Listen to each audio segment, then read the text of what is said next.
Bolsa tem espaço para novos tombos por causa de declarações de Lula. FMI corta a previsão de crescimento global para o próximo ano e alerta que o pior ainda está por vir. Meus queridos amigos, tudo na paz? Será que é melhor mesmo correr logo da Bolsa de Valores, fugir de renda variável antes que o pior aconteça? Badu, vai, até você está investindo agora com base em previsões, virou mão de alface? Tô decepcionado. Calma, meu querido, não se decepcione, jovem. E não, eu não vou sair correndo da Bolsa de Valores, não vou fazer isso. E também não faço a menor ideia de qual será o patamar do Ibovespa no final desse ano ou no final do ano que vem. Mas de uma coisa eu tenho absoluta certeza.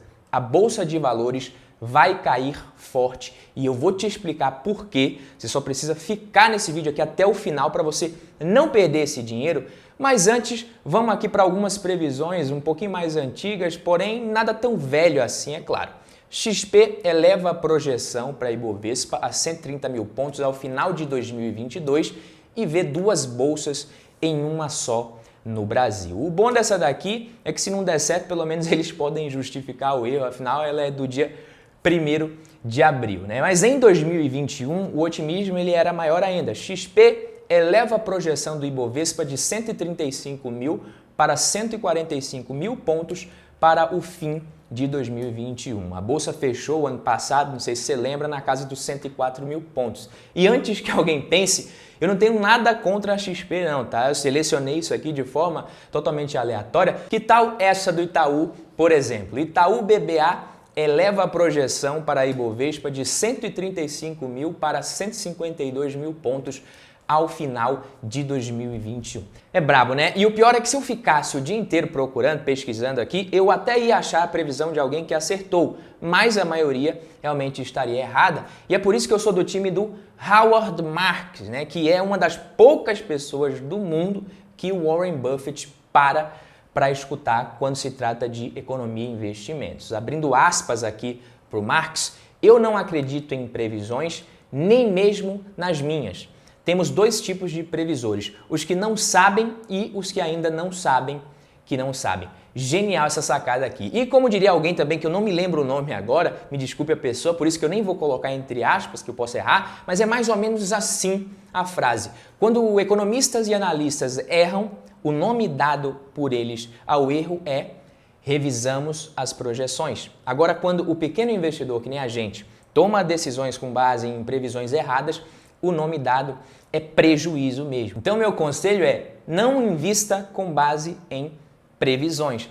Badu, mas você não disse que a bolsa vai cair? Sim, e vai cair. A questão não é se teremos uma próxima grande queda na Bolsa de Valores. Isso será um fato em algum momento, não tem como mudar. A gente só não sabe quando e nem quais serão as principais causas. Eu confesso, inclusive, que esse título ele foi uma espécie de click magnet mesmo, foi mais para chamar a sua atenção, mas foi por uma boa causa, vai valer a pena. Tem muita gente preocupada com a queda da bolsa, com crise que vai acontecer no que vem. Então agora eu vou te mostrar o que fazer e o que não fazer durante grandes quedas na Bolsa de Valores, como nós podemos nos preparar para uma crise, mesmo sem saber quando, prevenir eventuais prejuízos desnecessários e, quem sabe, até aproveitar um bear market para ganhar mais dinheiro no longo prazo. Até porque é o que você faz antes das quedas que define se você vai ser um investidor que vai vender lenços ou se você vai compor o grupo dos que irão chorar nas quedas. E eu sugiro que, especificamente no vídeo de hoje aqui, galera, você anote esses tópicos aqui que eu separei para falar para vocês, para não esquecer, e coloque em prática imediatamente. E o primeiro tópico, ele diz o seguinte: quem já é de casa, deixa o like no vídeo e se é a sua primeira vez por aqui, seja muito bem-vindo e fique à vontade para se inscrever no canal. Não estou inventando, tá? Tá escrito aqui, vocês podem ver, né? Mas brincadeiras à parte, vamos agora para o que realmente interessa. O ponto, mas se inscreva, né? E o primeiro ponto é, se você tem ações e elas estão caindo forte, não entre em pânico e saia vendendo tudo durante uma crise. Eu sei que é natural que você tenha vontade de vender, principalmente ali se você não se preparou, se você não definiu uma alocação de acordo com o seu perfil, uma estratégia eficiente, você vai ter medo e vai ser tentado a vender as suas ações durante a queda, com pânico, no prejuízo ali, assumir o prejuízo e acabar perdendo dinheiro. Mas, por exemplo, em 2008 a gente teve uma grande queda nos Estados Unidos e quem tinha ações na máxima e vendeu na mínima ali, no auge do pânico, digamos assim, perdeu mais de 45% do patrimônio. É uma queda muito forte, é um prejuízo muito grande. Mas quem não vendeu, quem esperou cerca de 10 anos até 2018, com relação à máxima antes da queda, teve um retorno de mais de 100%. Isso levando em conta somente o índice. Quem comprou na mínima, é claro que não dá para você acertar e comprar na mínima, mas só para a gente dar o exemplo aqui, quem tivesse comprado na mínima, no auge da crise, teria tido um retorno em 10 anos de mais de 300%. E quem tivesse mantido isso, quem tivesse segurado com relação ao patamar de antes da crise e tivesse segurado por 13 anos, teria tido um retorno de mais de 250%, até um pouco tempo atrás. Lembrando que, nesse exato momento, o S&P 500, o índice da Bolsa de Valores americana, das 500 maiores empresas de lá, acumula uma queda de mais de 17%. E essa queda já chegou a ser de mais de 25%, se eu não me engano.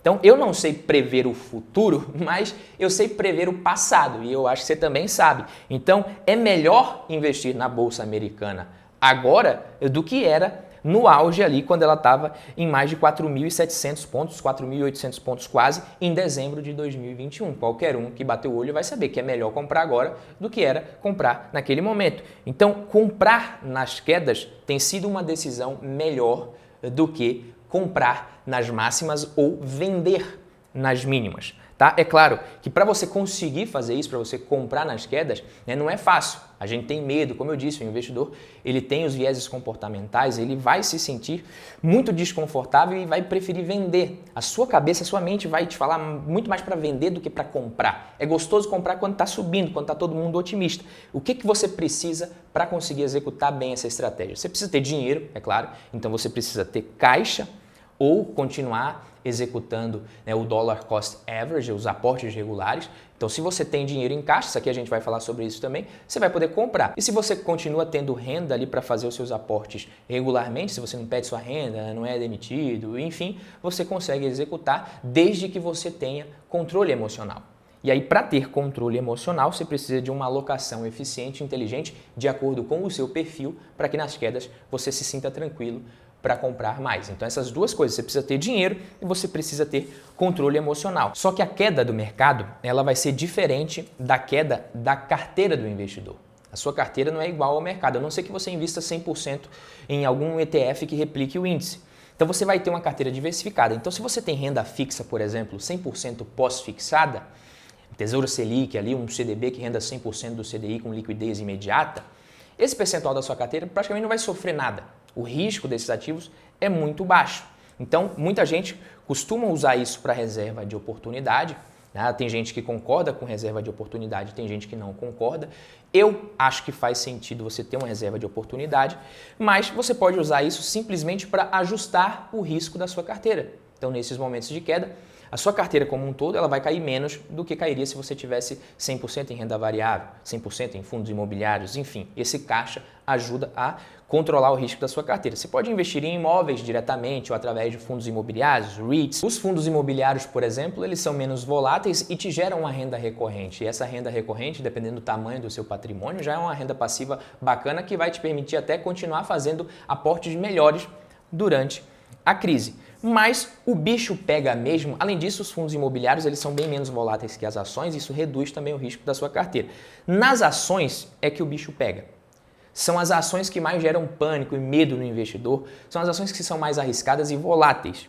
Então, quais são as empresas que você pode ter na carteira, as ações, os tipos de ações e de que forma entender isso daqui vai te ajudar a preparar melhor a sua carteira para enfrentar uma crise. A gente tem as empresas que são muito endividadas, as empresas muito alavancadas. Então, geralmente, o custo para você se financiar durante uma crise, ele sobe muito.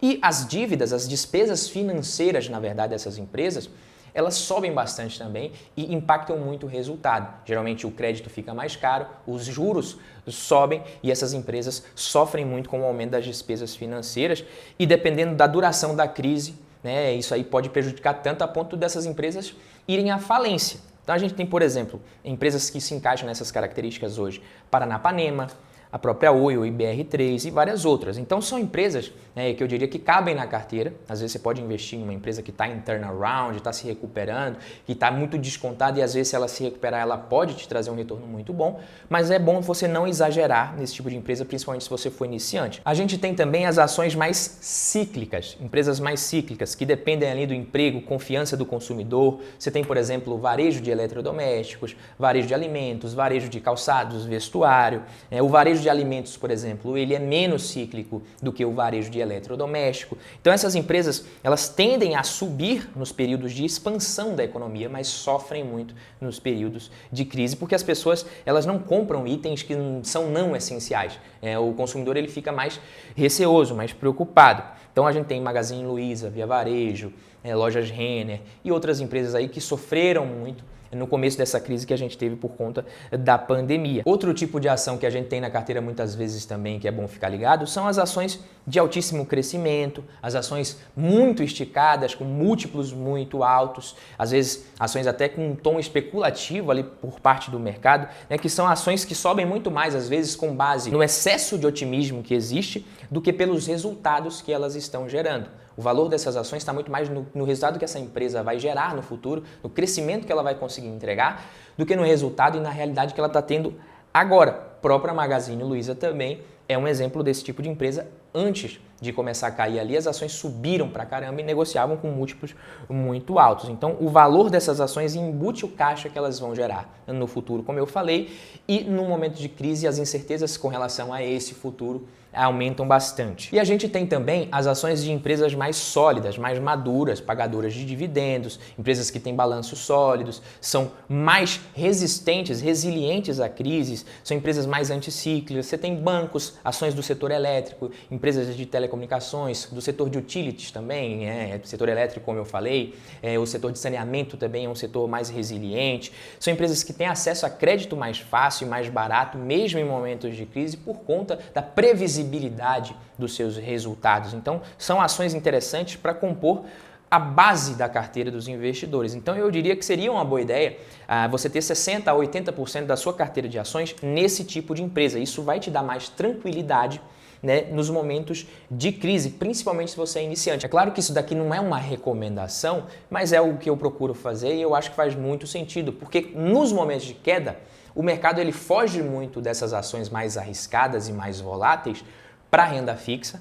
Os investidores fogem para a renda fixa, mas fogem também para essas ações mais seguras. Então, elas tendem a sofrer menos volatilidade nos períodos de incertezas. E outra coisa que acontece em todas as crises e vai acontecer na próxima também, muito provavelmente, é que algumas ações de alguns setores vão se beneficiar da crise, vão acabar se beneficiando da crise na contramão, dependendo do motivo, da causa, da natureza da próxima crise. Então depende muito, como eu falei, da natureza da crise e a gente não consegue adivinhar. Então, por exemplo, a gente está tendo uma guerra agora e empresas de petróleo e gás estão se beneficiando. Porque Ucrânia e Rússia ali são grandes produtores e a gente tem uma escassez maior por conta disso. Esses insumos acabam ficando mais caros, sobem de preço e quem produz isso daí consegue vender mais caro, consegue gerar mais caixa, gerar mais lucro, mais rentabilidade nesses períodos. Tinha como adivinhar? Não. Varejo digital, por exemplo, e-commerce, no auge da pandemia ali, do fica em casa, lockdown, do isolamento social, muita gente comprando muito mais, até quem nunca tinha comprado pela internet, pessoas mais velhas começando a comprar. Você tinha como adivinhar? Não tinha, mas essas empresas acabaram se beneficiando mais. É por isso que é bom você ter uma carteira bem diversificada para você estar exposto nesses setores, mesmo sem saber quais vão ser esses setores. Outra coisa legal é você investir em ações internacionais, em ativos internacionais ou ligados ao consumo internacional. Você tem empresa até na própria Bolsa de Valores brasileira que não dependem muito do consumo doméstico, da economia doméstica. Boa Safra, por exemplo, ela vende soja ali e isso não depende muito do crescimento da nossa economia, depende mais do consumo global dessa commodity. Então o Brasil pode estar indo mal e essa empresa pode estar indo super bem, dependendo do preço da soja, por exemplo, do crescimento que ela consiga entregar. Mas sim, investir em ações internacionais, em ativos internacionais, vai reduzir o risco, vai balancear melhor a sua carteira. Além disso, vai dolarizar uma parte do seu patrimônio. Outra coisa interessante, não compre o que está subindo ou venda o que está caindo muito só por conta disso, seguindo esse efeito manada. Isso não é positivo. Às vezes a crise começa, vai ter essas ações ali que vão se beneficiar, às vezes você não tinha, começa a subir e você quer comprar essas empresas até boas na sua carteira que estão caindo, você se sente ali meio que tentado a vender e vende o que está caindo, compra o que está subindo. Isso não é interessante. Geralmente quem se dá bem nesse tipo de movimento é quem já tinha essas ações antes de elas começarem a subir, antes do início da alta. Quem compra depois, na verdade, você pode perder dinheiro caso essas ações sofram alguma correção, porque geralmente você comprou sem entender muito da empresa, aí você compra próximo da máxima, o preço cai, você não sabe o que fazer, você não entende muito bem, acaba ficando também desesperado e vende isso, principalmente se você for iniciante. Então evite o efeito manada. Sobre o Dollar Cost Average, o aporte regular, a estratégia dos aportes regulares. É uma estratégia que historicamente funciona, você seguir comprando, mantém a sua alocação independente do que está caindo, do que está subindo, se está caindo, se está subindo, o que está acontecendo, não importa, você simplesmente segue comprando. Essa estratégia historicamente funciona, ela é vencedora para quem faz, para quem executa. Porque tem muita gente que não faz e acha que está fazendo. Se você decidiu fazer aportes regulares independente do que está acontecendo, você precisa fazer. Não dá para fazer isso só quando a bolsa está subindo. Né? Quando está tudo mil maravilhas, muito otimismo, você segue comprando. Quando começa a cair, você paralisa, entra em pânico e coloca tudo em renda fixa, mantém seus aportes somente em renda fixa. Aí quando volta a subir de novo, se recupera, você volta a investir em ações, né, com a bolsa mais cara. Isso daí não vai funcionar. Se você fizer isso, o seu retorno, né, no médio e longo prazo ele vai ser muito menor do que seria se você fizesse corretamente a estratégia do DCA, do Dollar Cost Average, dos aportes regulares. Tá? Na recuperação, a gente precisa ficar ligado também, porque toda crise acaba. Né? As crises não duram para sempre. Nenhuma crise, nenhuma queda dura para sempre, pelo menos até hoje foi assim. E na recuperação, quais são as ações, as empresas que mais se dão bem? Justamente as que mais sofreram e as que mais sofrem na crise. Então, às vezes é melhor você aportar nessas empresas durante a crise, mesmo que você tenha uma posição antes, que não seja muito relevante, mas durante a crise ficar ligado ali nas empresas que têm um balanço até mais sólido. Às vezes você vai encontrar ações de empresas que estão caindo muito, porque são empresas que têm essas características, mas o resultado da empresa até que não está sendo tão afetado. Os fundamentos das empresas não estão mudando tanto quanto a volatilidade, as variações de preço. Então, são as ações mais alavancadas, como eu falei, lógico, as que sobreviverem à crise, as empresas mais cíclicas, as empresas de altíssimo crescimento, né? Porque quando a gente tem a recuperação da economia acontecendo, geralmente o dinheiro fica mais barato, as pessoas ficam mais otimistas, mais suscetíveis a riscos, ficam mais propícias a correr mais risco, investir mais em renda variável nessas empresas de maior crescimento. Então, essas empresas tendem a performar melhor na recuperação. Então, são empresas que caem muito mais, mas também sobem muito mais na recuperação, entendeu? Então, durante as quedas, eu sugiro que você mantenha a calma. O meu conselho é, claro, conselho se fosse bom a gente vendia e não dava, né? Mas assim, o que eu sugiro que você faça é que durante as quedas você mantenha a calma e finja estar entre as pessoas mais ricas do mundo. Finja que você está ali entre Bill Gates, Warren Buffett, Jeff Bezos, Elon Musk. Por que eu estou falando isso, né? Isso aqui é uma brincadeira, é claro, mas é o seguinte. Esses caras, de vez em quando você vê alguma matéria aí, alguma headline, uma manchete falando, olha, as ações de tal empresa caíram tantos por cento, o patrimônio do Bill Gates diminuiu não sei quantos bilhões de dólares, o patrimônio do Elon Musk caiu 40 bilhões de dólares em um único dia. Você acha mesmo que esses caras estão ligando para isso? Eles estão se preocupando? Você acha que eles se sentem mais pobres quando isso acontece? Não.